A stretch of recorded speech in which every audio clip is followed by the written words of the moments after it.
Hello everyone and welcome to week 3 of Career Development and Mastering the Interview, a free short course facilitated by IT Masters and Charles Sturt University, or CSU. My name is Guy and I'll be your MC during this course, which is coordinated and presented by John Price. We have Mia and Jess on hand tonight as technical support. They're also responsible for the learn.itmasters.edu.au website, which is where so many of you have found resources for this course already. There are some great threads running in the forum, so keep up the constructive efforts. It's a really great place to get it back and forth and to augment each other's understandings. If you'd like to ask a question or make a comment during lectures, you can do so using the chat function on GoToWebinar. We really strongly encourage you to write in. We think it really improves our lectures and makes them more interactive, although John's making some incredibly interactive lectures as it is. I will try to answer as many of your questions as possible in the chat box, or if they are particularly relevant to the presentation, we will periodically have Q&A sessions throughout the lecture and a longer one at the end. So could everyone please welcome John, and thanks for another lecture.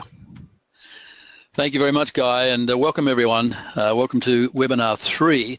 I mean, I've had a great day. I hope you've had a great day. I just came out of doing some coaching with a friend of mine who's got a very important speech to make, and we had a very enjoyable and a bit fun session in trying to get his confidence right and also get his last material together. So I got really motivated by that, and so I've been looking forward to tonight, and I hope you have too.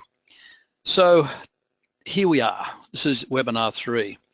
And you know, one of the things that we don't quite realize about this course until it sneaks up on you is just how much content is involved.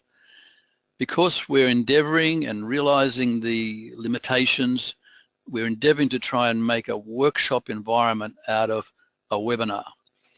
And at the same time, I've said to you on the slides, you'll see I've broken all the rules. I've got lots of information on slides because I want it to be for your reference. I want you to be able to, without having to necessarily go and listen to the whole lectures again, to be able to actually go back and see the content of the slides.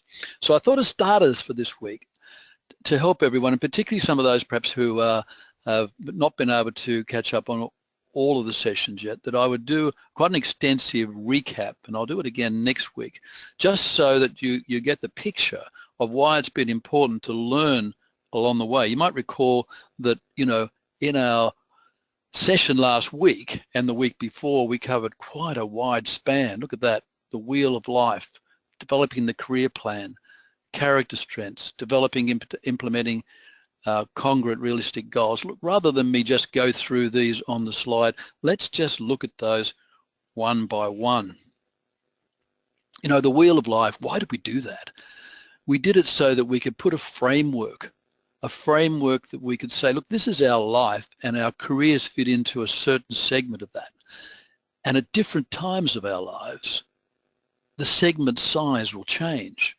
So if you're right in the midst of your career, and I can remember it very dearly, you know, there wasn't a lot of time for a lot of other things, and one had to be careful to make sure one did prioritize other things so that one kept the balance of family and friends all together. And then we had a look at some colored slides. We did that to sort of demonstrate how effective we all are, and you were all great at it, by the way, how effective we all are at being able to talk about things that we see, hear, and feel that are not about us.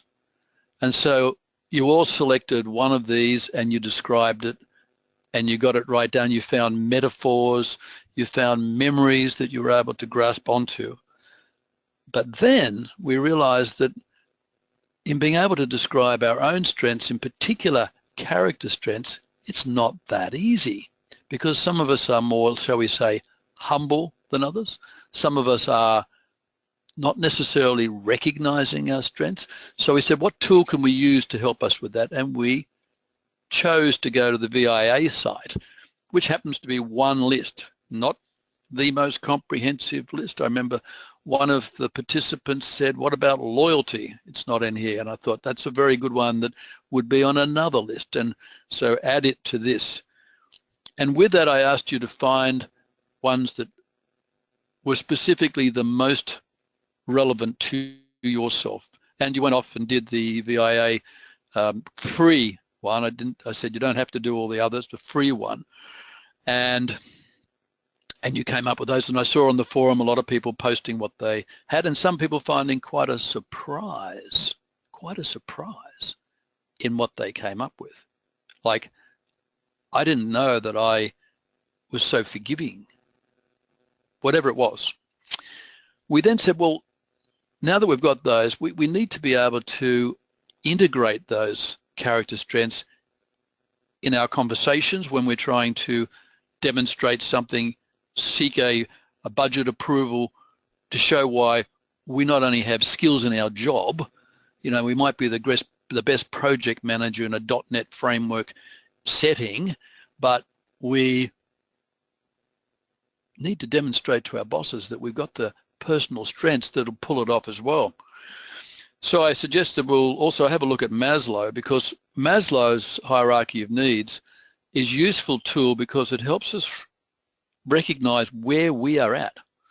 I mean, I think my kids have probably said to me at times, Dad, you're concerned about security and things like this. I wonder how much that goes back to your childhood. And therefore it still stays with you when you're making certain decisions. Now, we oscillate. Depending on the circumstances, we can be focused on our safety and security one minute, and then a few weeks later, we're on a high and we're thinking about how do we change the world. Now, that's important because when we're making decisions, including career decisions, we need to know what stage are we at, and we roll that back thinking about the wheel of life as well. And then we said, well, look, some of the underlying skills that are really important in terms of how do we impress others and how do we encourage senior management to look at us for more progression in our careers, how a board might look at us if we're an aspiring CEO, and how a project manager might look at us if they're looking for a team leader, that we need to demonstrate we have really, really good listening skills. And those listening skills we covered. We talked about listening skills and we introduced active listening. And Guy, I know that part of the homework that was there for last week was about listening and using that home. Maybe it's a good time to run a poll on this. What do you think? Yeah, I'll chuck that up now. Launch the poll. How difficult was the active listening exercise?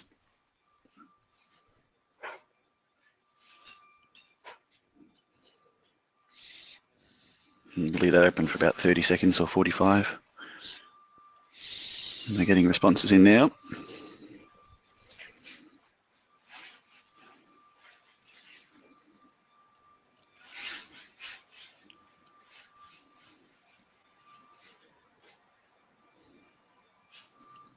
And 2/3 of you have voted.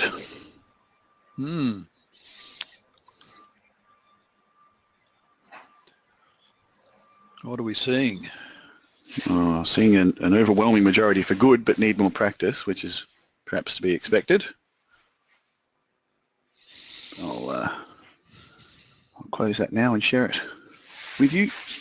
So we've got 15% great, not difficult at all, 76% good, but need more practice, and 11% still grasping the concept. So not so good. So, and I've given you a model which talks about, reflecting and talks about clarifying and talks about eye contact, and it also talks about the genuineness of wanting to listen. But, sometimes, particularly when there's good rapport, when you've got good rapport with someone, listening just flows on. Today I had a meeting with a gentleman who was telling me about his particular business, and I didn't need to actually reflect much at all. I needed to nod, show I was interested, and as he saw I was more interested, he talked more and more and more. In fact, I needed to use active listening to take him out of that so that we could move into the next space. I needed to, and I actually, there's a slide later on, I'll demonstrate that when we come to it. And from active listening, we recognized that that was part of, you got it, the science of emotions. the science of emotions, and I recommended that you had a close look at the GNOS site, wonderful organisation based in Melbourne, now international. Ben Palmer, Dr. Ben Palmer, done some terrific work in simplifying the way in which we can measure it. And we wanted to be really conscious that emotional intelligence is also about recognizing, am I recognizing my own emotions? Am I managing my own emotions? Do I recognize the emotions in others? Am I trying to influence in those? And most importantly in business, most importantly in the organizations we work in, is how much emotions is involved in the decisions that are being made in the group. And is that positive or is it too much? So as a leader, when people are assessing us, if they know that we're in tune with this, they know that we're better prepared to manage larger parts of the business. And from that, we then brought that all together and looked at case studies. We brought it all together with case studies because in the case studies, we're in effect giving substantiation to statements that we make. What I'm flashing up here on the screen is the actual slide that came out of that particular lesson. And I put it back here for your ease of revision. The case studies is when we're in a meeting and we're talking about why something should be done, we can draw on an example from our experience to give emphasis, to give power to why that should be done. And in an interview, we don't make any claims. We don't make any claims unless we give a substantiation to it. So instead of saying, I'm renowned for the way in which I develop great projects, I say that, and for an example is, boom, boom, outline it, and we'll talk about the elements of case studies in a bit. From case studies, we recognize that in our careers we are goal setting. But before going on to that, Guy, I'd also like to hear what people have got to say about how effective the case study work was done. All right, well, we have another poll. How easy was it for you to identify case studies of achievements? Could you easily identify them, or did you struggle to find them? Or somewhere in the middle?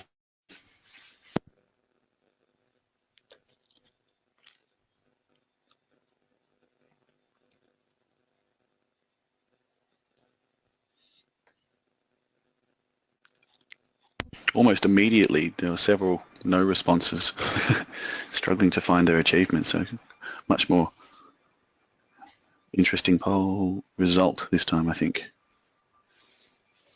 Got 2/3 voted.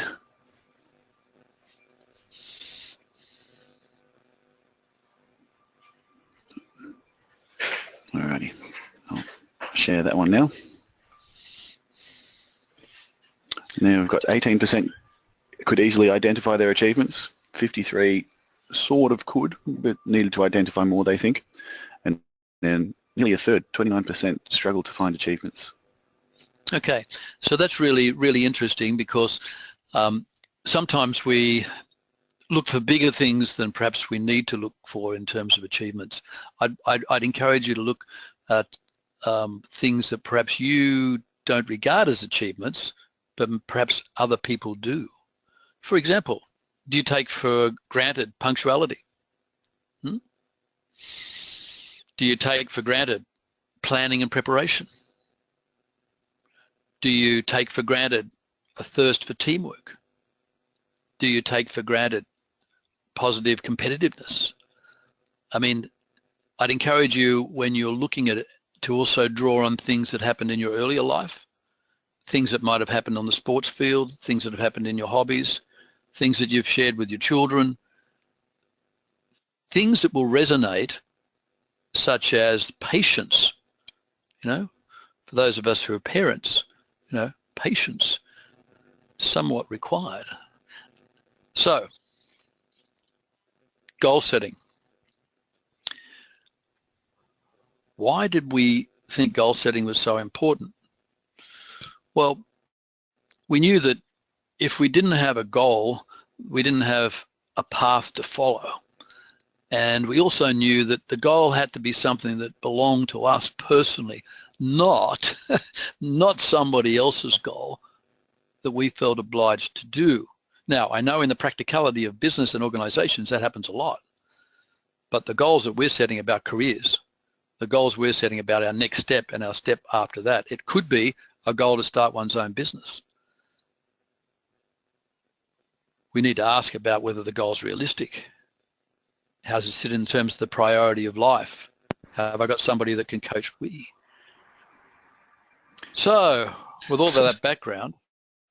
Sorry, John, before we move on from that background, we've actually got a couple of interesting questions that have come in. I'll start with perhaps Aggie, who has asked, can we seriously use patience, for example, from parenting in an interview? Can that be taken seriously?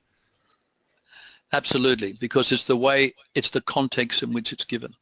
The context in which it's given. For example, any parent juggles time. Any parent who's working, and I take it, Aggie, you're in that category.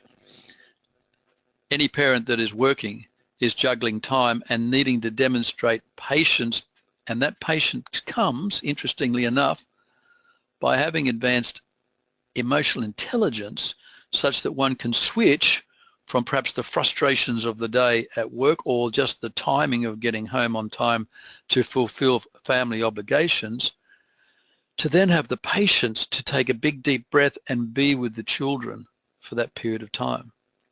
So to construct, if one's in a job interview and someone's asking a parent about, and I guess it depends who's got the main parenting role, you know, if it's equally shared, then both can talk about it. If, you know, whether the male's running it or the female's doing a lot of the domestic side of things as well as working, it's being able to use it as an example that'll come alive in the eyes of an interviewer, whether they've got children or not. So short answer, Aggie, is yes. And perhaps there'll be a similar answer, if a little bit different. Alexandra's asked, what if you have a disability, for example, and have limited work experience? How do you talk about achievements then? Exactly. You know, there's a gentleman on the webinar tonight who I'm giving some assistance to, who has a disability, a physical disability, and one of the challenges for him is physically being able to get to appointments, to physically be able to, you know, organize himself to be where he needs to be at the right time, and also to convince a potential employer that that's something that he has under control. Demonstrates a great deal of resilience, demonstrates planning, demonstrates the effective use of support. The effective use of support talks about later on, if one's in a supervisory management role, one's capacity to be able to delegate.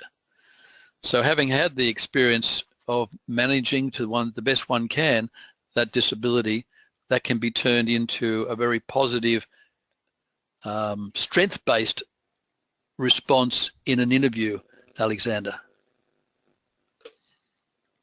Thanks very much, John, and we're getting some confirming comments as well. One from Stuart, for example, who's recently had some feedback from an interview where it was seen to be a positive, to be measured, calm, and have a patient disposition. So thank you very much for your questions and comments, folks. Indeed, indeed. All these questions make it more enriching for everyone. So look, there's the revision, and it's taken a little while, but I hope that you feel after some reflection that it's valuable to continue to bring it all together.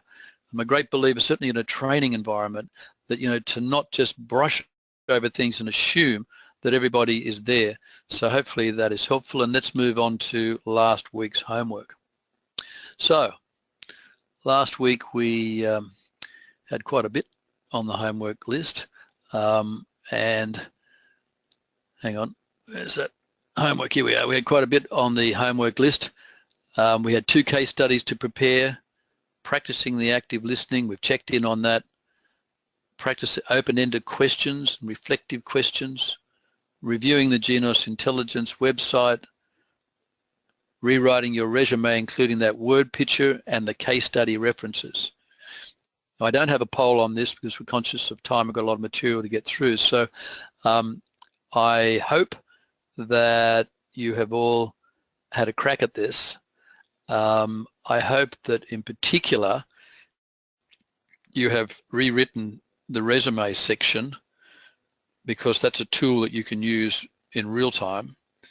And I hope that you've had a chance to practice the open-ended and reflective questions, because that's going to be very valuable for you when you get into the interview and you get the opportunity to ask questions, and when you're interviewing others, because I'm sure that there'll be many in the audience who have teams and you recruit people yourselves.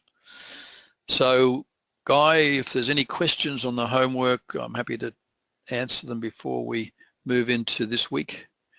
None yet, none yet. Okay, so let's get cracking, as they say. So the content this week is we're going to cover how to research the market for job opportunities, leveraging our context to secure interviews, sizing the market for best opportunities, how to take some initiatives that few candidates take, preparing for the interview, so underestimated, the interview itself, how to blend the listening, questions, case studies, and the quickness of response.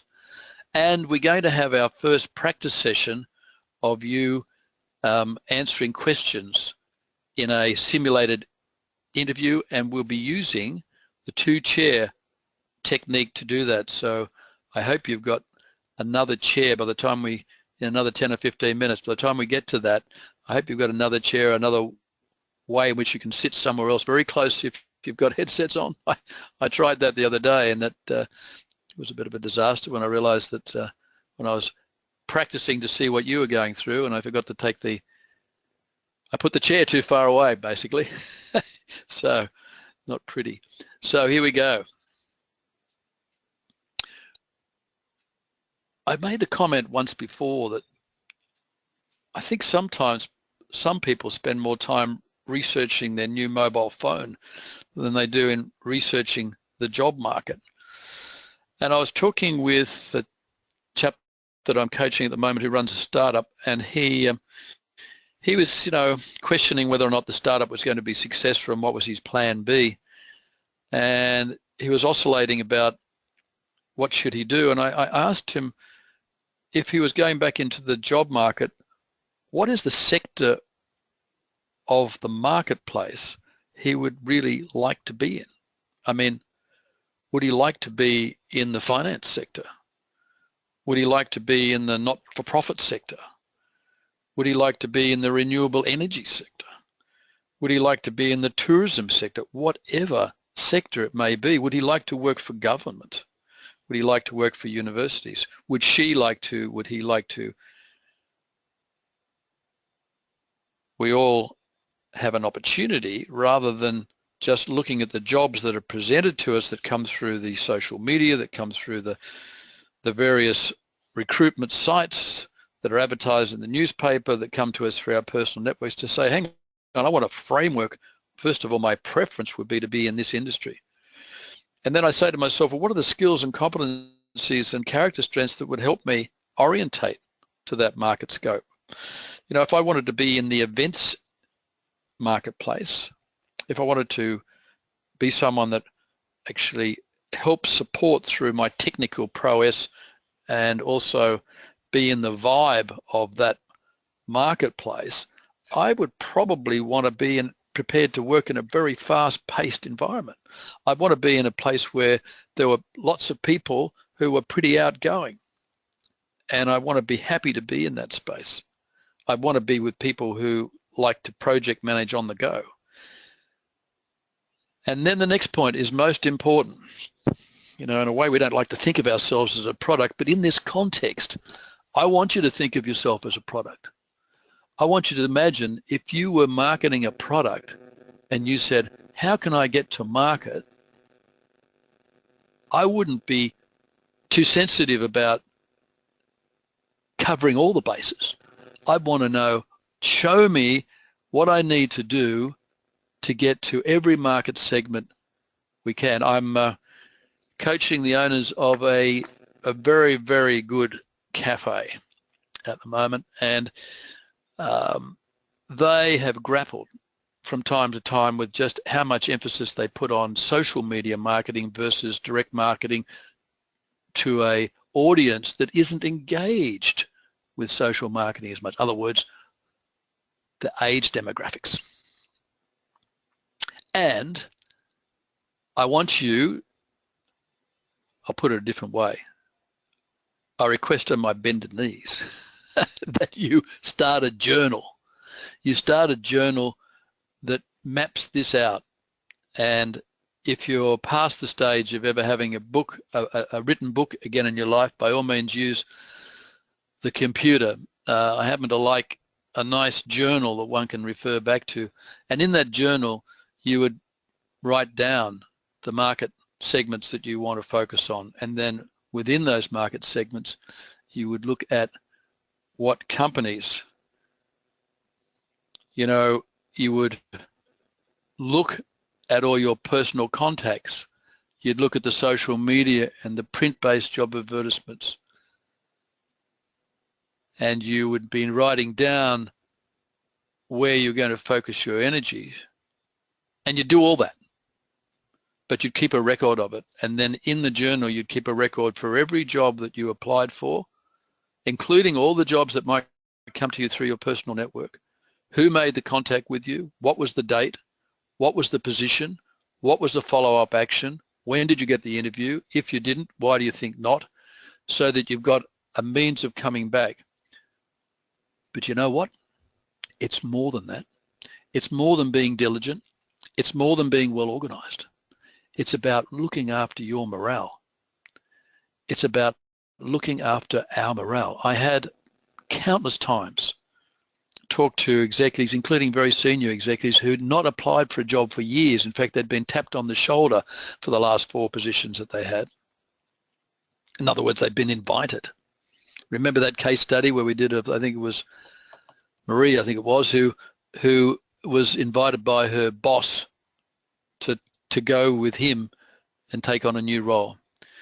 The benefit of having the journal is so that at the end of each week, you can look at the activities that you've done and you can pat yourself on the back. Pat yourself on the back and say, well done. I sent X number of resumes. I made X number of phone calls. I contacted this number of people in my network.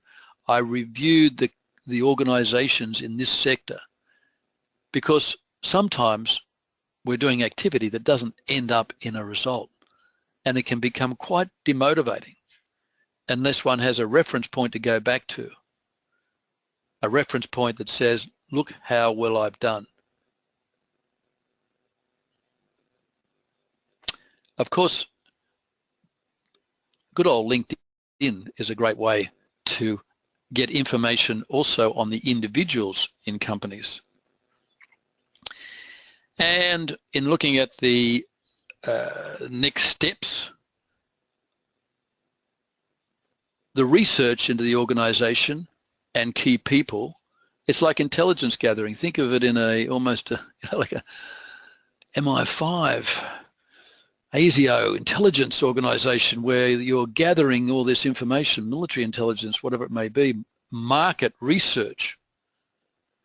I noticed on Q&A the other night, they had a market researcher there who was, they got all of the comments coming from the panel, but they were saying, hang on, this is what people are telling us. Study the company's websites and in particular their core business. So you've done the sectors. You've worked out, okay, I want to work in this sector. And this is my second position. That's my third, my fallback. And I'm open for something that comes out of the blue. And now I've gone back and I've analyzed who are the companies, who are the key companies in that sector, who are the ones that are on the public list that are actually on the stock exchange, who are the ones who are the SMEs but they're growing fast, And maybe what's the information about the startups?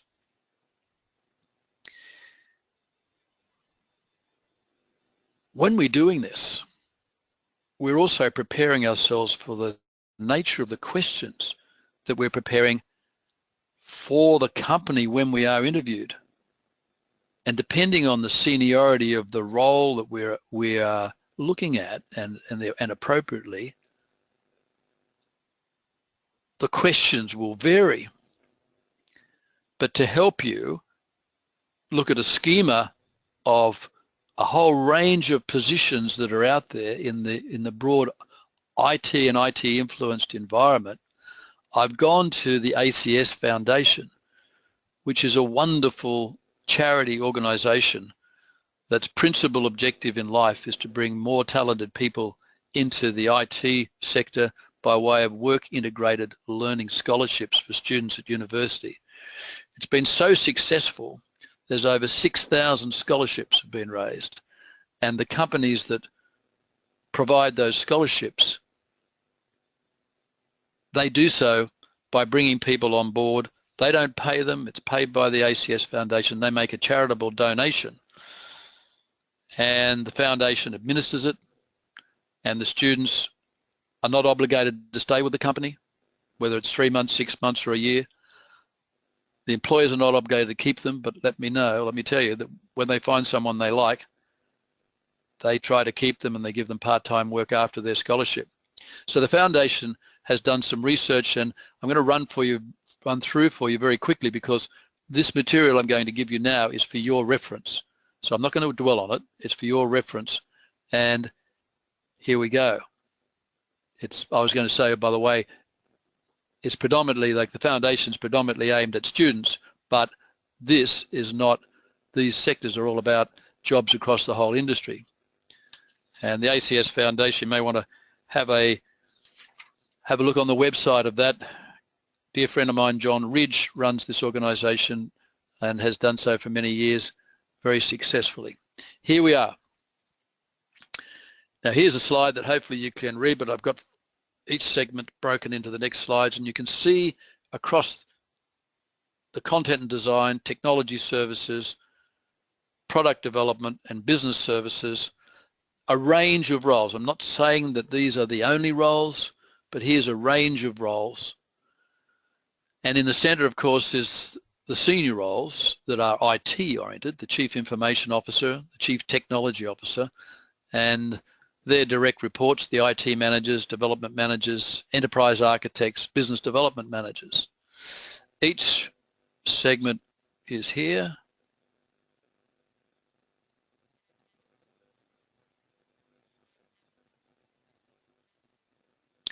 And I'm not going to dwell on these, but they're there for your reference, because if you're looking in the marketplace and you're looking at the composite of your skills, and of course I don't know any of your backgrounds, you're looking at the competence of your skills, you might be find this useful in saying, well, hang on, maybe that's the kind of title I should be looking at, and finding out what is inside of that by way of competencies required, and does that match with mine. So let's say we've done our research and now we've secured the interview.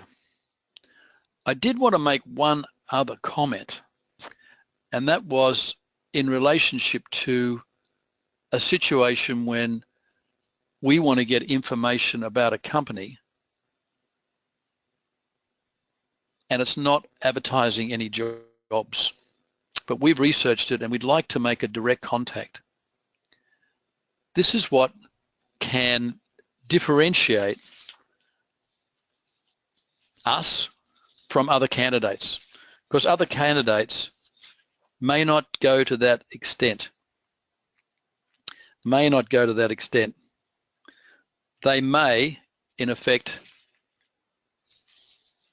stick with the traditional means, stick with the job advertisements, stick with the internet. When one makes a phone call to the reception of the organization to find out who's the HR director, one may also be looking for the name of a particular manager that you've identified through LinkedIn or such other bit of technology, but LinkedIn's pretty good.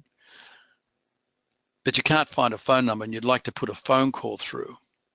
Now the reception may well fob you off because they might have received instructions, look, we don't want you to give out direct information. And I leave it to your imagination as to how you do it, but I put this to you. Be brave. I'm not going to give you methods because some people might not think they're appropriate, but I have known people who, for example, have gone through the reception and said, I'm conducting research. Well, you know, if you're still researching, that's honest. That's not a lie. I'm conducting research and I'd like to ask this person a couple of questions. That's not a lie. You will want to ask a couple of questions.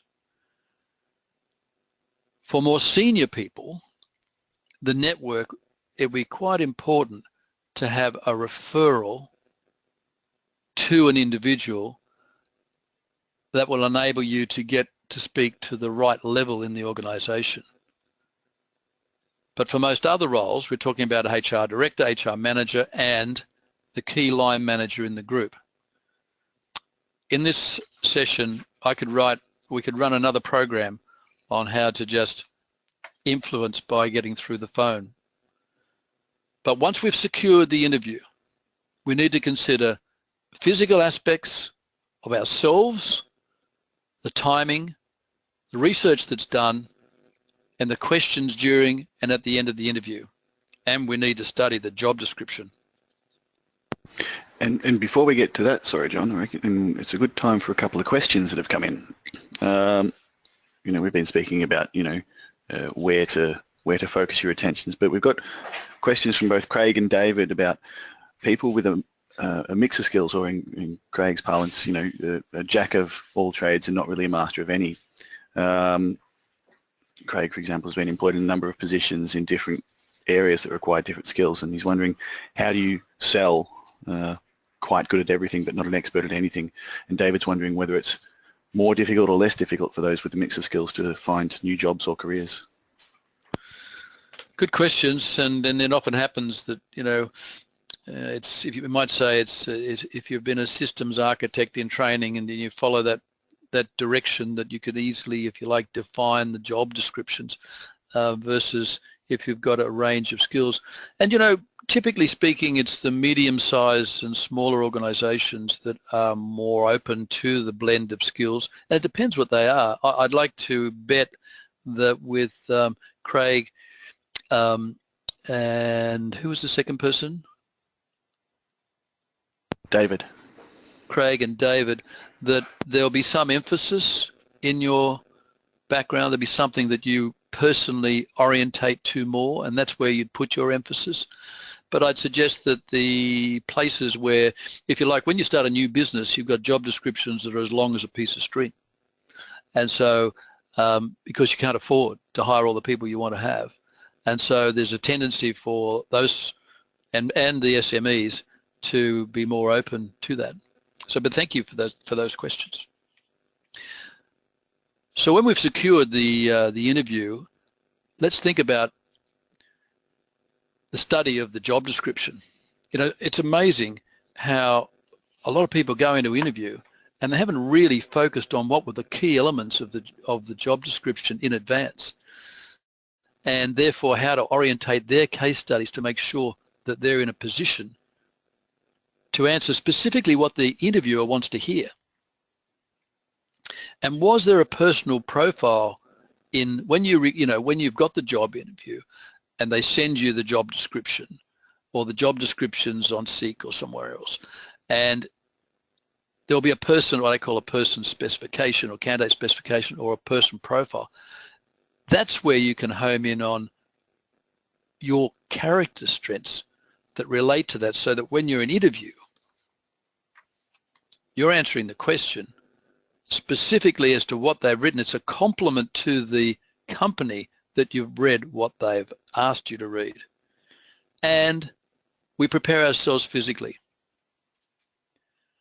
You know, we look at what's the attire in the organization. If you've got an interview with Apple or Google, it's going to be a little different perhaps than the municipal council. Or when I spent time today with my friend helping him prepare for a speech, he works for a very large organization where they wear ties, right? And so how do you find out about this?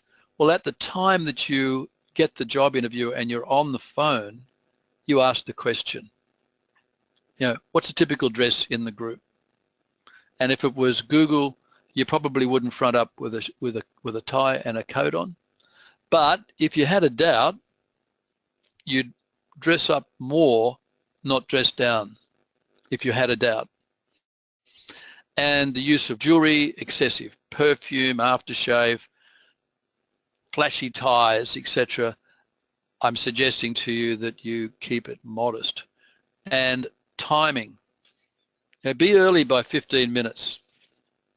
It's time to cool off. It's time to be able to do your focusing exercise in the waiting room that you'll be able to do in 30 seconds by the time we're finished tonight.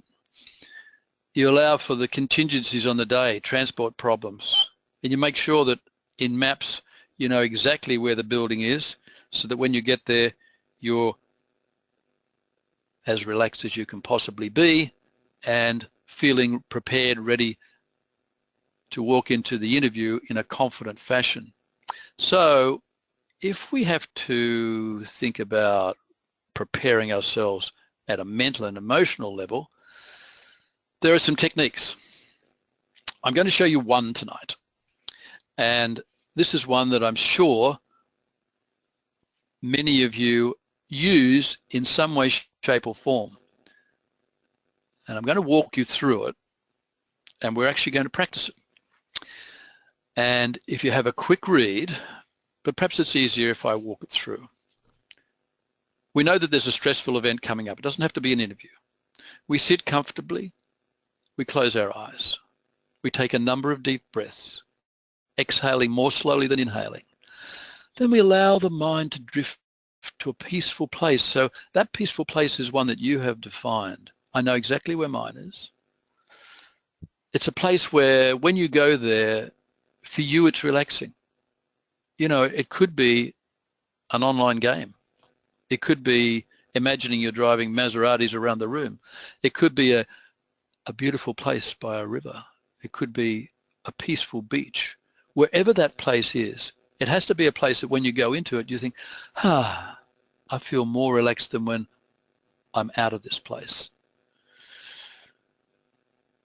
If you can't find one, just progressively relax the body by starting at the toes and moving upwards. I feel my toes are more relaxed, my legs are more relaxed, my upper body's more relaxed, shoulders are relaxed, my neck is relaxed. If you have thoughts come into your mind as you're sitting there quietly breathing, just allow those thoughts to pass by. Not concentrate on them, just let them go. And if you notice that you're already in a thought before you knew it, that's fine. Just acknowledge the thought and let it go again. Once you realize that that's the case, you bring your attention back to the breathing. Now, the objective here is to have you doing this in 30 seconds. For those of you who practice meditation in some form, you'll know that a lot of meditative exercises are about 20 minutes.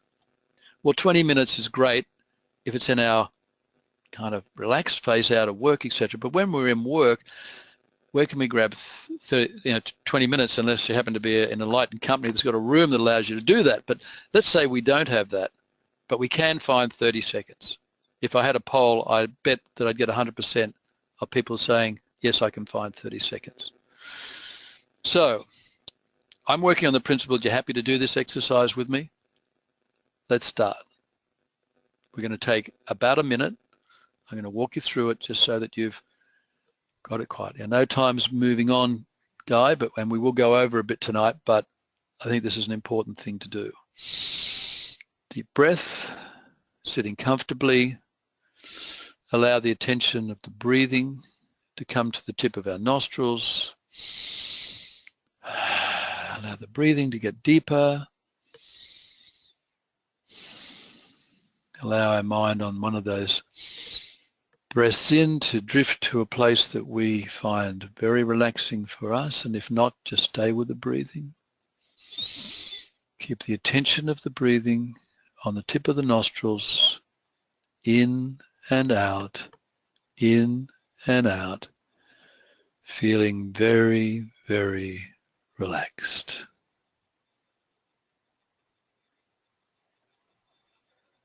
Feeling very, very relaxed.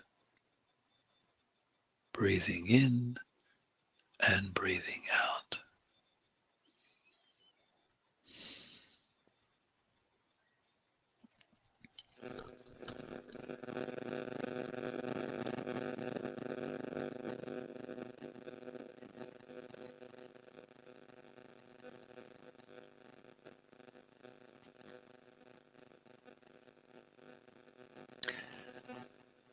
And now quietly, gently, bringing the attention to our breathing again.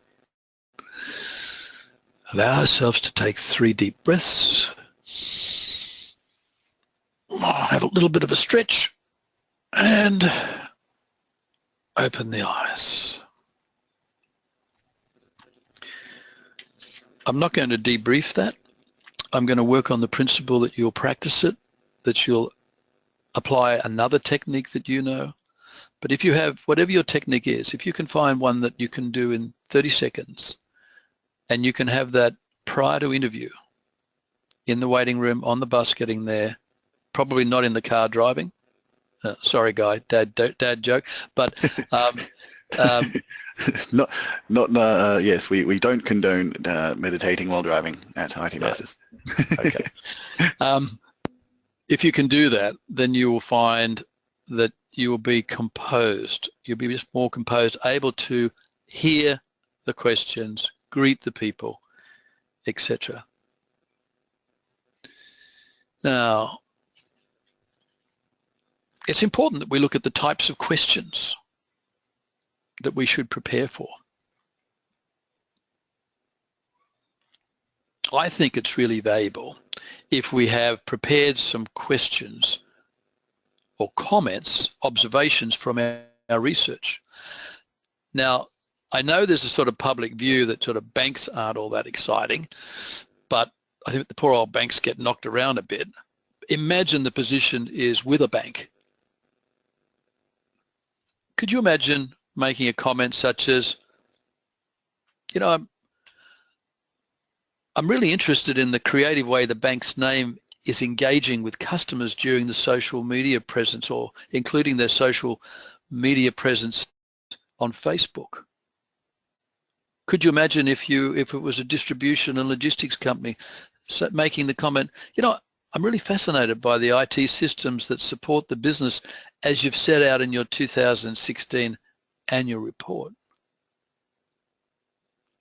Finding a time early in the interview to make a comment that demonstrates you've done your research, but it's short and sharp and it's not over the top.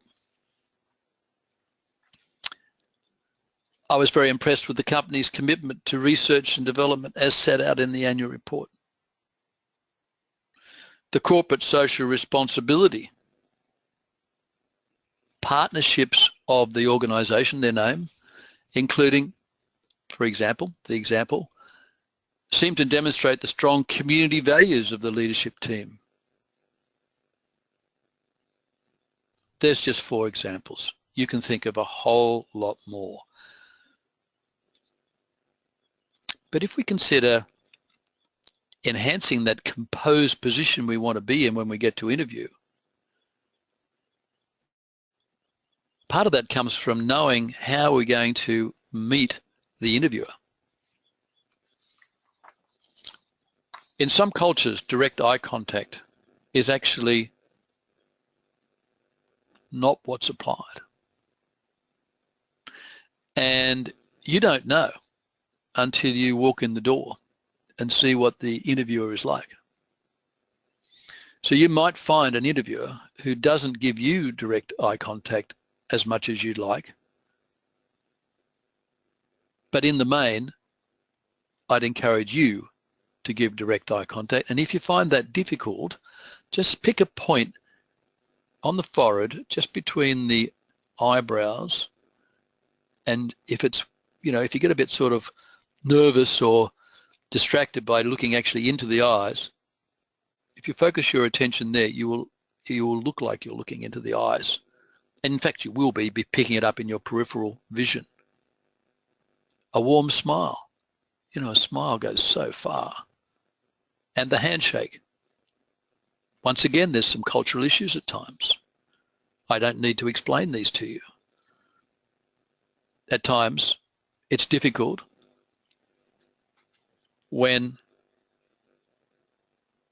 shaking hands is not part of the culture. It can particularly, I've had cases where when running workshops at one of the universities, two young ladies said to me, look, in our culture, I can't shake hands with another man. And I said to them, well, look, I think most people would be sensitive to that. And therefore, your smile will go a long way. And if, in the great majority of cases, that isn't the point, if the person puts out their hand and you're going to shake their hand, apply the same pressure as the interview gives to you. And hopefully they won't be one of those roaring enthusiasts that comes into the room, puts their hand out and nearly breaks your hand. Hopefully that doesn't happen. So in the main, you will find most interviewers are polite. Remain standing until offered a seat, and if offered tea, coffee or water, choose water. Why? Why do you think? I can hear you all saying, well, it's obvious, John. It's obvious because if I ask for tea or coffee, they're going to then go and find somebody to get me coffee or make it themselves, and I've got a precious 45 to an hour in my interview allocated to me. I don't want any of that taken up with any distractions. I'll take the water, thank you very much. We apply what we've studied about listening, case studies and questioning. If a question takes you off guard, use your listening skills to restate the question or expand on the question to give you time to compose yourself and provide a good answer. For example, give me an example. This is a question coming to you. Give me an example of when you questioned your ethical role in any job you have held.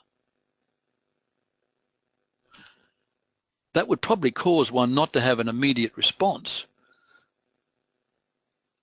Perhaps a good question to prepare for. Here's one for your homework for this week. Because of time, I won't do it now, where you can ask yourself that question, move to the other chair and answer it. And you can, if placed with a question that throws you off guard, ask for clarification. That's a very, very interesting question, and I just wonder, would you like me to comment about an ethical situation that applied to my organization, or would you like me to talk about one that applied in the specific role that I'm in? And while you're asking that question, you're thinking of the answer.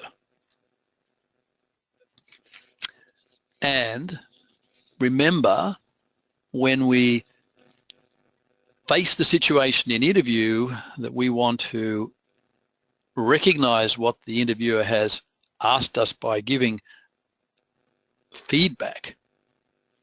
This little model, beautifully developed by one of our key team, demonstrates a sender of a message and a receiver of a message.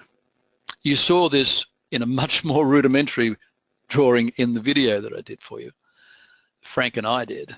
The sender delivers a message to the receiver and listens to the response, considering what is said, the emotion and the situation. Maybe the next response is a smile or a head nod, or maybe there's feedback needed to show both parties are on the same page. The receiver responds Considering what was said with the emotion and the situation, the response may be to reflect or reframe in order to clarify or empathize with the sender. From there on, the response may be a nod, a smile, direct questions and answers. It depends on the degree of rapport between the two people. But you're developing skills whereby the person says, you know,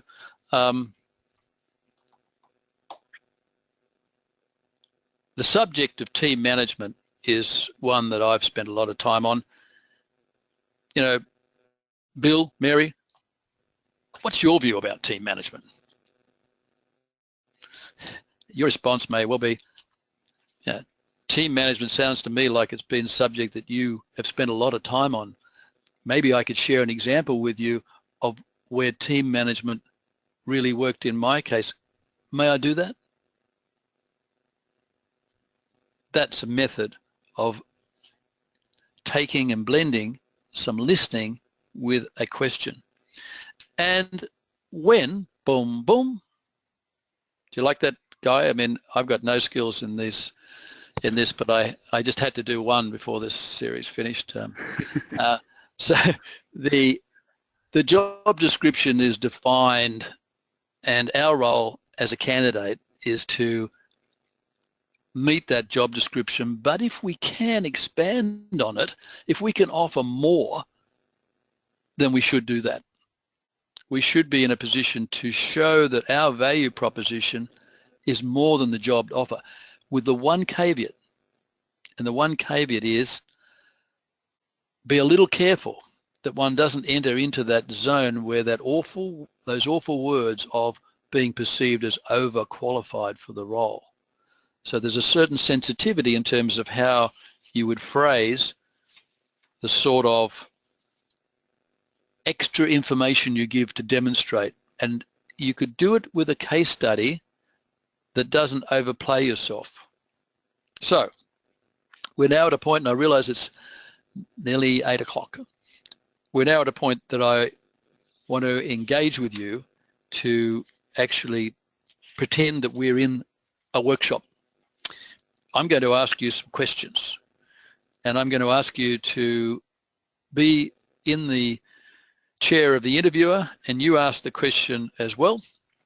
And then I want you to go and sit in the other chair, or whatever it is, stool, couch, and answer it. And I've picked a couple of questions that I think are generic, that we can all answer.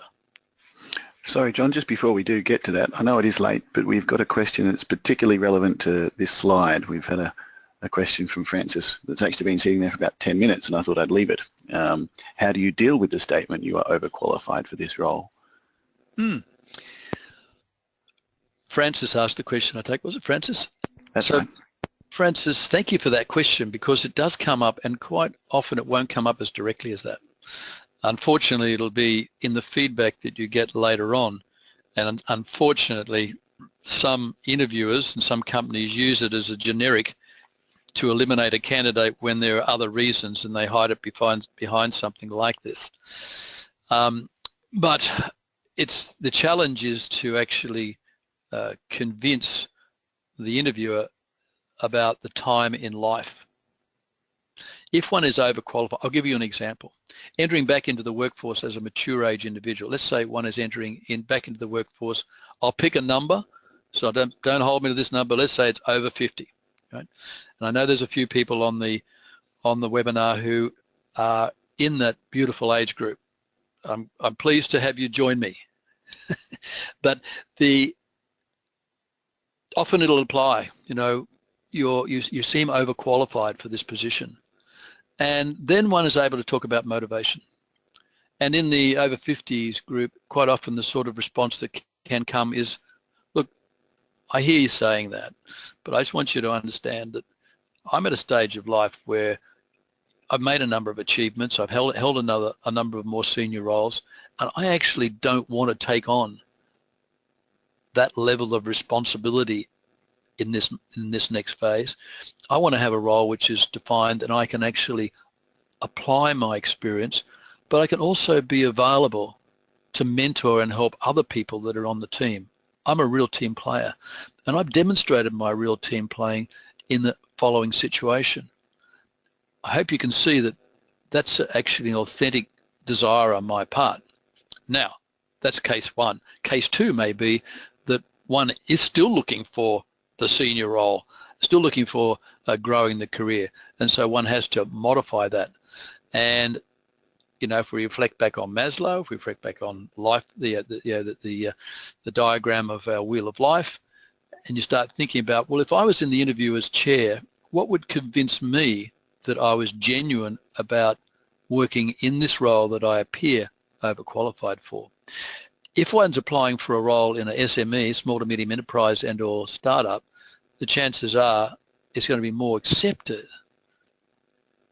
It's also depends on the history of the interviewer, because that interviewer may have gone through a similar situation themselves.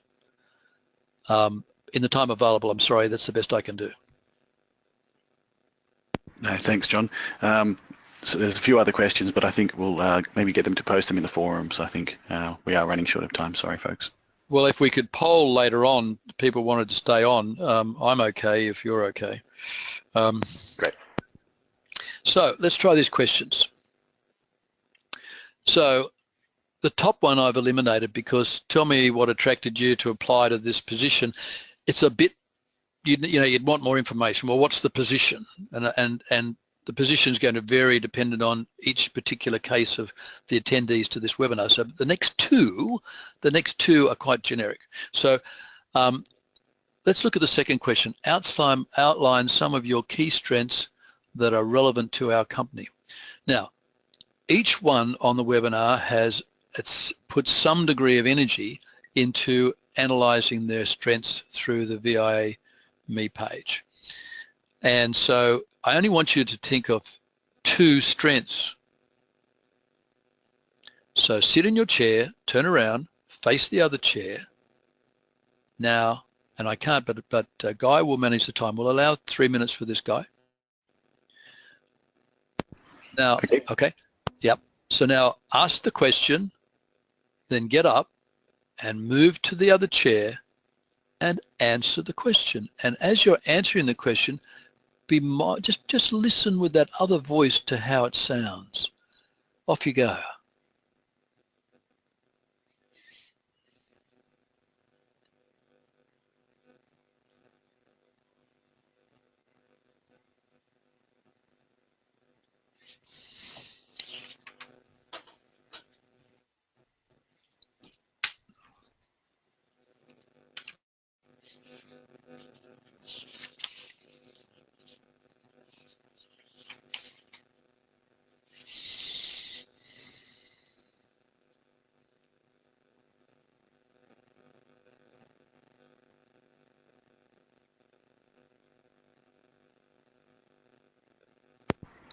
Okay, we're approaching a minute, folks, so if you have finished, maybe just let us know, and if you need some more time, let us know that as well.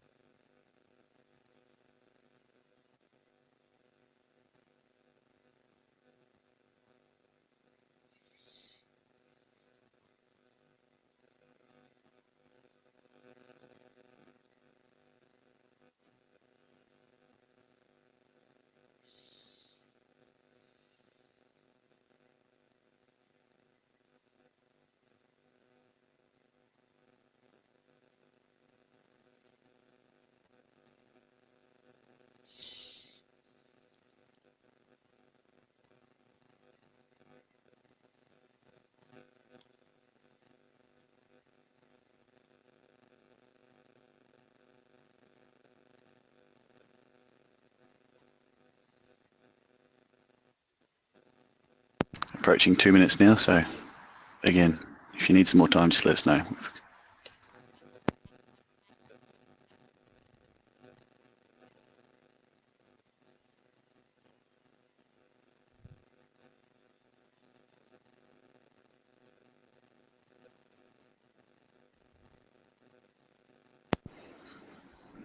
I think we can move on, John. We haven't received any requests for more time. Okay. Well, look, thank you for doing that. I know that practicing the 2-chair technique is something one has to persevere with to be really comfortable with it. And I'm trusting that when you answered the question, you actually not only talked about your key strengths, but you put it in the context of a case study.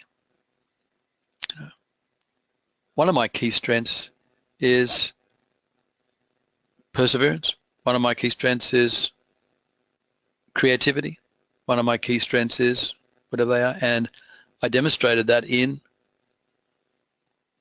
isn't it amazing? I mean, 3 minutes doesn't seem like much, but when you're sitting here and listening to the blank space, it actually seems like a long time.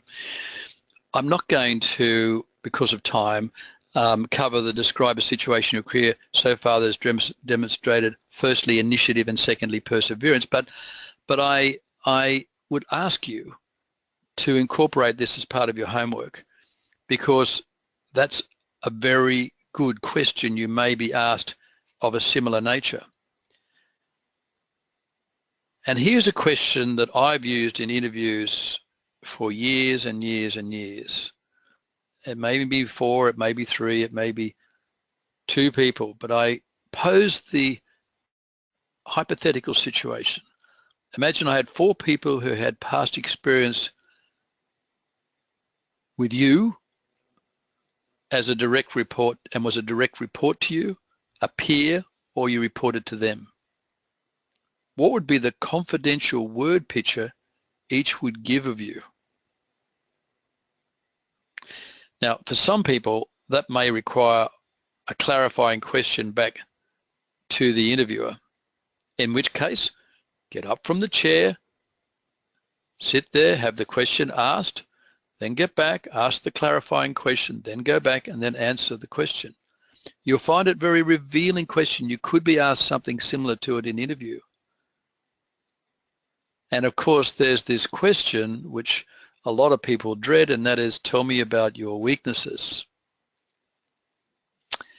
I want to give you a definition of how to answer this. I'll use the term, they may not use the word weaknesses, they may use a softer term. Tell me the areas of which you think you have further room to go in self-development. Okay. You describe what it is. There's 3 bits. You describe what it is, you explain how you've worked on the issue, and you describe the current situation. Let me give you one of mine straight off the top.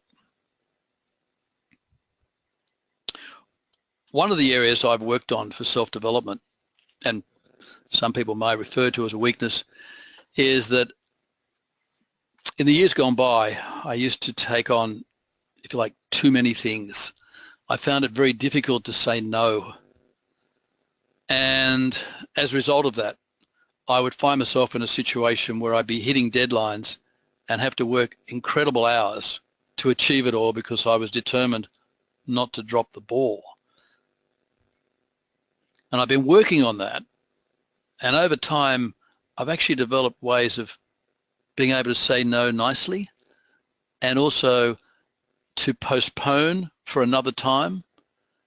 And it's worked extremely well, such that in my current situation, whilst I still err occasionally, and some people would say it's a strength, I'm able to actually, if you like, manage my time more effectively. You might think that's a too wordy response, but that's a response. And if you use those 3 headings for yourself, you'll never be caught off guard. I encourage you to take 2 examples of what you think of, if you like, as weaknesses or areas for self-development, and practice them. And it will take all the stress out of interviews, because when you go into the interview, you can say, bring it on. Ask me the question, in your mind, of course. And of course, the last part of the interview is how to follow up. What questions will you ask? Have 3 prepared questions. I'm giving you just an example of 3. What have you found most benefit? This is the person who's interviewing you, and they work for the organization. What have you found most beneficial working for? If it's an agent, a recruiter, what have you found most attractive in terms of the corporation, given that you're recruiting for them. It might be a question about what are the challenges that you see ahead in the next 3 to 5 years for the organization. It might be a question about future training and development opportunities. You know, as we look down the track, how would you describe the attitude that the company has to future training of executives? You've got those questions prepared. And then an awkward phase comes at the very end of the interview. What do I say? Do I get up and say, thank you very much, I look forward to hearing from you? Or do I try to put a boundary around it a little bit? Perhaps, do you mind if I ask what the process will be followed from here on in? You may even be bold enough to say, you know, based on the interview, may I ask how close you think I am in broad terms to what you're looking for? You know, you may get the honesty straight out that they've got some concerns, which gives you an opportunity to then use another case study to overcome their concern. When will my referees be contacted? I want to brief them, but obviously they, I don't like overusing them, and as you know, it can be difficult to, for some people to be allowed in their organizations to give references. So I'd just like to get an idea of your timing. If they say, we'll be probably doing that in the next 2 weeks, it probably gives you an indication that they're a little bit interested. Would you like hard copies of my case studies? Chances are, if you haven't provided them in a soft copy anyway, they'll say yes. And you know what you're doing? I covered this in detail before, but what you're doing is you're enabling that interviewer to be your advocate when it comes to them, if you like, presenting you to the next level of decision making. So rather than them who've got many things on their plate, many priorities, and it perhaps happens a week or two later of thinking, gosh, you know, I had that interview, I like that person who I interviewed, they came from that organization, boom, I'll go and pull out the case studies. And when I go and talk to my boss about them, I'll be able to say, look, this person did boom, boom, boom, boom, boom. You've already done half their work. And will I receive a follow-up by email or phone? So let's recap on session 3. You've done well. It is quarter past 8, but you know, the more you look into this, I'm sure you'd agree there's a lot of material here, and my deepest wish is that you have it as your reference base such that you can call on it when you need it on a situation by situation basis. And so I hope you have in mind staying a little bit longer. We've covered researching the job market and how important it is.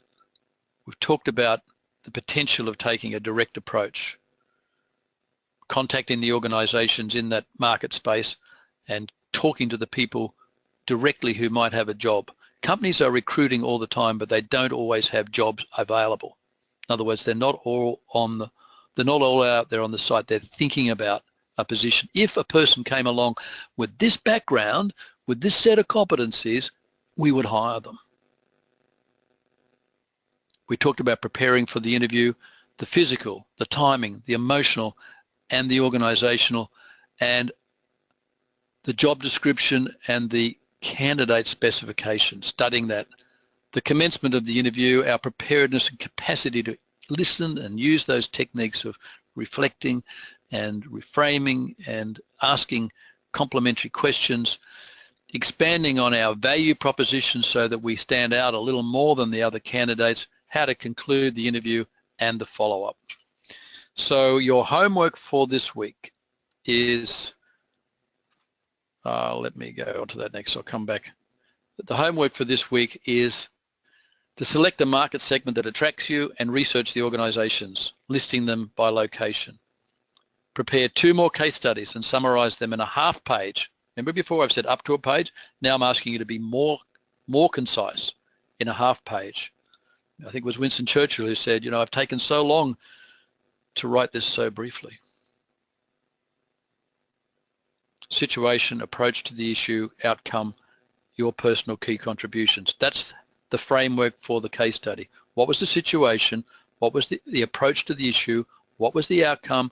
And what was my personal contribution? Practice the two-chair approach, answering the questions about weaknesses and what strengths you bring to the organization and how you would apply them. Choose an imaginary job that's relevant. Practice the focusing technique once a day between now and then so that eventually it becomes just a habit. When you need it, it's there. And sometimes we need it every day. And I hope through all this you're enjoying the experience, because we're covering a lot of material that is actually life generative, not just to do with the job environment, it's to do with our lives broadly. And I hope you're enjoying it. And so let me preview for next week. We're going to do a revision of all the sessions. We're going to cover a series of example questions with guidance on how to approach each type of question. Next week is a very practical session. And there's going to be a very long interview. When I say a very long interview, it'll be about 20 minutes. We'll be cutting it back, whereby Guy is going to interview me, and I am going to be a candidate for a particular role. It'll be the chairman of a startup company who's forming a board. Guy's going to interview me, and I'm going to attempt to demonstrate each of the elements that we've put down so far as the components to bring positivity into the interview. And we're going to leave time for an extended question and answer session, and hopefully you will have drawn a whole range of additional questions. And once again, I'm hoping that you're really enjoying it. And Guy, over to you to close the session, and any questions that you want to bring in at this point. Beauty. Thank you very much, John. And thanks everyone for sticking with us. We've got a few questions on the broader application of what John's been talking about. I think we've got a question from Craig about asking John, what's your perspective on, or what's your position on, accepting a lower salary to change careers? We've had questions about, similar things like that could be sort of answered by, the wheel, taking stock through the wheel of life. Do you have any particular preferences, or is it possible to have those apply to anyone else? Look, it's a really good question that Craig asked, because it does relate to the individual's life circumstances. You think of people that run startups. They all accept lower salaries than what they've been used to having in the past, because companies can't afford it, and they trade it off with the hope of having stock options or shares. And sometimes in repositioning, one needs to deal with the practicality. On one side of the fence, I'm unemployed. On the other side of the fence are roles that I'd like, but I'm not getting an interview for. And there are roles that I think I can get, but I'm going to have to take a salary cut. And I ask myself the question, is the organization one where I can see that they have the sorts of roles down the track that I will be potentially suitable for, that once they see my potential, I will be much easier as an internal candidate, A, to know they're coming up, and B, to be ready to apply. Bit of a value judgment, Craig. I'd err on, if the budget allowed, being employed rather than not. I've got a question from David as well. If someone has great listening skills, this relates to the beautiful slide that Mia put up, which or developed with the receiver and sender. If someone has great listening skills, is this person a better receiver or sender? Both, I would hope. Both, because as a sender, it comes back. Yeah?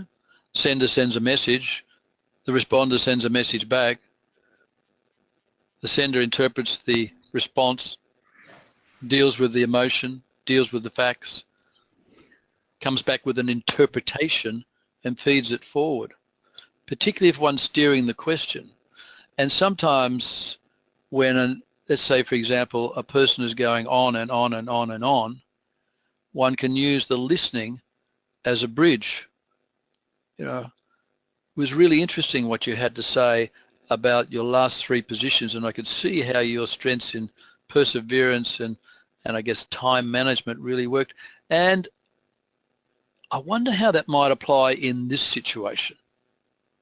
So the question is used as a bridge, and that's a skill that both the sender and the receiver can benefit by. Beauty. Thanks, John. We've had some word from Craig as well. It's exactly what he was thinking with regard to salaried company and roles.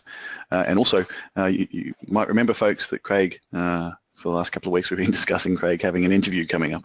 And he's got a second interview, so the first one must have gone on quite well. Also, Aggie, who asked a question earlier, has a daughter who's got her first professional job interview coming, so that's exciting too. So hopefully we can apply this to all sorts of situations, and you can keep us posted about how you're going with preparation and the outcomes.